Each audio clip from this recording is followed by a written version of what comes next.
warahmatullahi wabarakatuh. Nama saya Nisa Kartika, NPM 19160011.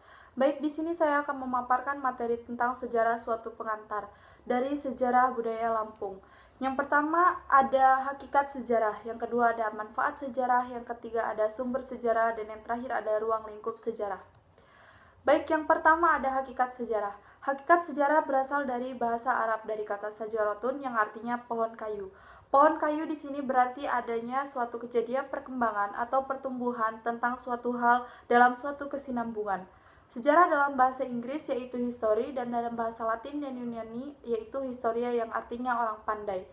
Pengertian sejarah sebagai sesuatu yang menanamkan pengetahuan dan nilai-nilai serta proses perubahan dan perkembangan masyarakat Indonesia dan dunia dari masa lampau hingga masa kini. Kemudian yang kedua ada manfaat sejarah.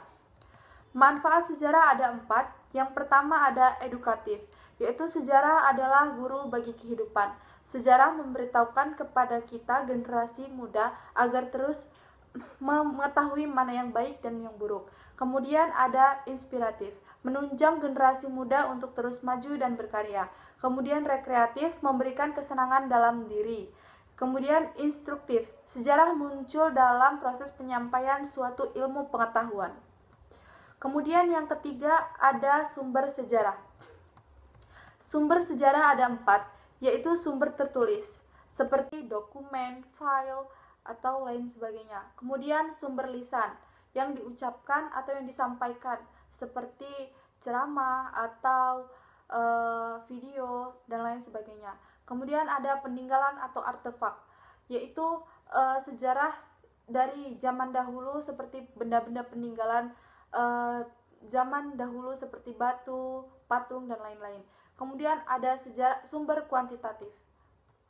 Kemudian yang terakhir ada ruang lingkup sejarah kebudayaan, yaitu yang pertama ada sejarah sosial, ekonomi, kebudayaan, demografi, politik, kebudayaan rakyat, intelektual, sejarah keluarga, etnis, dan psikologi historis. Kemudian ada sejarah yang terakhir, itu sejarah pendidikan dan sejarah medis.